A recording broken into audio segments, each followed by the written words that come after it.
তিন নম্বর শয়তানি ব্যবস্থা, কলিকাতা আলিয়া মাদ্রাসার সিলেবাস থেকে হাদিস এবং তফসিরের কিতাব রহিত করে দিল। কি করলো? হাদিস তফসিরের কিতাব রহিত করে দিল। মাদ্রাসায় পড়তে পারো, কোরআন শিখতে পারবে না। মাদ্রাসায় পড়তে পারো, হাদিস শিখতে পারবে না। বলুন যে কোন গুড়ার ডিমের মাদ্রাসা শিক্ষা? যেই মাদ্রাসায় পড়তে পারবে কিন্তু কোরআন শিখতে পারবে না, যেই মাদ্রাসায় পড়তে পারবে নবীর হাদিস শিখতে পারবে না। কোন গুড়ার গাছ কাটার জন্য মাদ্রাসাটা? ইংরেজের এই শয়তানি চক্রান্তগুলি বুঝে থাকলে বলুন, ইংরেজ সরকারের প্রতিষ্ঠিত কলিকাতা আলিয়া মাদ্রাসাকে মাদ্রাসার মতো রেখেছিল না ধ্বংস করে দিয়েছিল? ধ্বংস করে দিয়েছিল। 12 লক্ষ মাদ্রাসা আগেই বিলুপ্ত করে দিয়েছিল। আলিয়া মাদ্রাসা যেটা প্রতিষ্ঠা করেছিল সেটাও ধ্বংস করে দিয়েছিল। এমত অবস্থায় উপমহাদেশের 10 কোটি মুসলমানের কলিজার টুকরা ছেলে মেয়েদের ইসলামী শিক্ষার বিন্দু মাত্র সুযোগ সুবিধা ছিল না। এমত অবস্থায় শাহ আব্দুল আজিজের ফতোয়ার ভিত্তিতে উপমহাদেশের যত ক্ষেত্রে ইংরেজদের বিরুদ্ধে মুসলমানদের মুক্তিযুদ্ধ হয়েছিল, এর মধ্যে একটা ইতিহাস বিখ্যাত যুদ্ধক্ষেত্রের নাম আছে শামলী। এই শামলীর যুদ্ধক্ষেত্রে ইংরেজ সৈনিকদের বিরুদ্ধে মুসলমান যে সমস্ত সৈনিকেরা যুদ্ধ করেছিল, এই সমস্ত মুসলিম সেনাবাহিনীর প্রধান সেনাপতি ছিলেন আল্লামা কাসিম নানতুবি রহমতুল্লাহ আলাইহি। শামলীর যুদ্ধে ইংরেজ সৈনিকদের বিরুদ্ধে মুসলিম বাহিনীর প্রধান সেনাপতির নাম কি ছিল? আল্লামা কাসিম নানতুবি রহমতুল্লাহ আলাইহি। কাসিম নানতুবির কয়েকটা পরিচয় আমরা আগে মনে রাখি, তারপরে তার ভূমিকাটা বোঝার চেষ্টা করি। কাসিম নানতুবি রহমতুল্লাহ আলাইহি ছিলেন হযরত আবু বকর সিদ্দিক রাদিয়াল্লাহু আনহুর বংশধর। কাসিম নানতুবি ছিলেন হযরত আবু বকর সিদ্দিক রাদিয়াল্লাহু আনহুর বংশধর। এবং এই কাসিম নানতুবি রহমতুল্লাহ আলাইহি ছিলেন শামলীর যুদ্ধের প্রধান সেনাপতি। শামলীর যুদ্ধের প্রধান সেনাপতি এই কাসিম নানতুবি রহমতুল্লাহ আলাইহি ছিলেন মৌলানা মমলুক আলীর ছাত্র। মৌলানা মমলুক আলী ছিলেন শাহ আব্দুল আজিজের ছাত্র। শাহ আব্দুল আজিজ ছিলেন হযরত উমর ফারুক রাদিয়াল্লাহু আনহুর বংশধর। এই কাসিম নানতুবি রহমতুল্লাহ আলাইহি যখন দেখলেন ইংরেজ সরকার একদিকে 12 লক্ষ মাদ্রাসা বন্ধ করে দিছে, আর একটা মাত্র মাদ্রাসা নিজেরা প্রতিষ্ঠা করে দিয়াও ধ্বংস করে দিছে, তাই এই মুহূর্তে যদি সরকারের পুতুল খেলার থেকে মাদ্রাসা শিক্ষাকে রক্ষা করা না যায়, ভবিষ্যতে এই উপমহাদেশে না ইসলাম থাকবে না মুসলমান থাকবে। ইতিহাসটা যতটুকু বুঝতে পেরেছেন, এখানে এসে যদি ইতিহাসটা থেমে যেত, আজকে বাংলাদেশে একটা মানুষ মুসলমান থাকতে পারতো না, আজকে বাংলাদেশে ইসলামের নাম গন্ধও থাকতে পারতো না। কাসিম নানতুবি বিষয়টা অনুধাবন করতে পারলেন। ইংরেজরা ইসলামী শিক্ষাকে যেভাবে ধ্বংস করেছে, এখনও যদি বসে থাকা যায়, ভবিষ্যতে এই দেশে ইসলামও থাকবে না, মুসলমানও থাকবে না।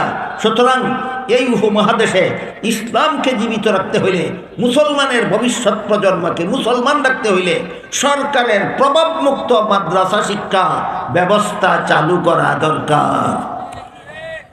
এই কথা চিন্তা করে আল্লামা কাসিম নানতুবি কয়েকজন অনুষঙ্গী নিয়ে নূতন পদ্ধতির মাদ্রাসা শিক্ষা ব্যবস্থা চালু করার ব্যবস্থা গ্রহণ করলেন। যেই মাদ্রাসা শিক্ষা ব্যবস্থায় সরকারি কোনো সাহায্য গ্রহণ করা হবে না, সরকারের কোনো অনুদান অবদান গ্রহণ করা হবে না, কওম বা জনগণের আর্থিক অনুদানে আলেমগণের পরিচালনায় যে মাদ্রাসা পরিচালিত হবে। যেহেতু এখন নূতন পরিকল্পিত মাদ্রাসা সরকারি অনুদানে চলবে না, কওম বা জনগণের অনুদানে চলবে, এই জন্য মাদ্রাসার নামকরণ করা হয় কওমি মাদ্রাসা। এই জন্য মাদ্রাসার নামকরণ করা হয়। কওম শব্দের বিভিন্ন অর্থ আছে আরবিতে, এর মধ্যে একটা অর্থ হইল জনগণ। কওম শব্দের একটা অর্থ জনগণ। এবার বলুন, কওমি মাদ্রাসা ইতিহাসের দৃষ্টিতে কওমি মাদ্রাসাকে কওমি মাদ্রাসা কেন নাম রাখা হইল? সরকারি অনুদানে চলার জন্য না জনগণের অনুদানে চলার জন্য? এই জন্য এই মাদ্রাসার নাম কওমি মাদ্রাসা।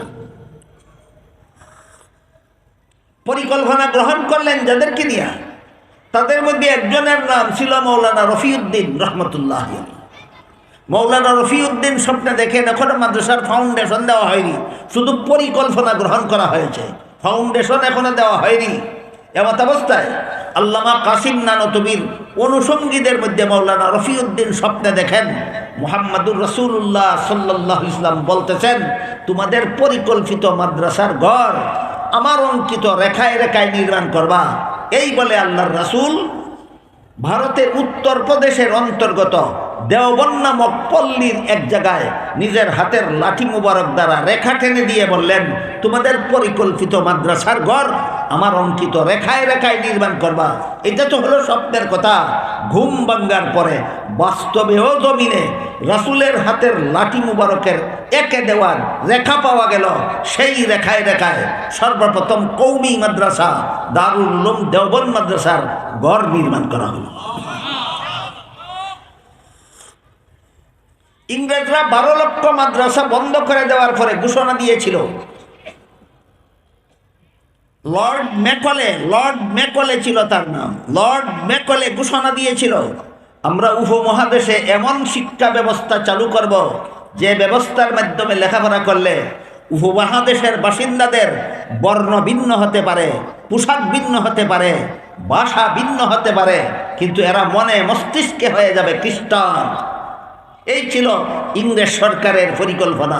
এমন শিক্ষা ব্যবস্থা তারা উপমহাদেশে চালু করবে যে এই শিক্ষা ব্যবস্থা মতো বাংলা ভাষাভাষী লেখাপড়া করলে, উর্দু ভাষাভাষী লেখাপড়া করলে, হিন্দি ভাষাভাষী লেখাপড়া করলে, সাদা রঙের মানুষ লেখাপড়া করলে, কালো রঙের মানুষ লেখাপড়া করলে, যে কোনো পোশাকে লেখাপড়া করুক, মন মস্তিষ্কে খ্রিস্টান হয়ে যাবে। এই ঘোষণা দিয়েছিল লর্ড ম্যাকলে।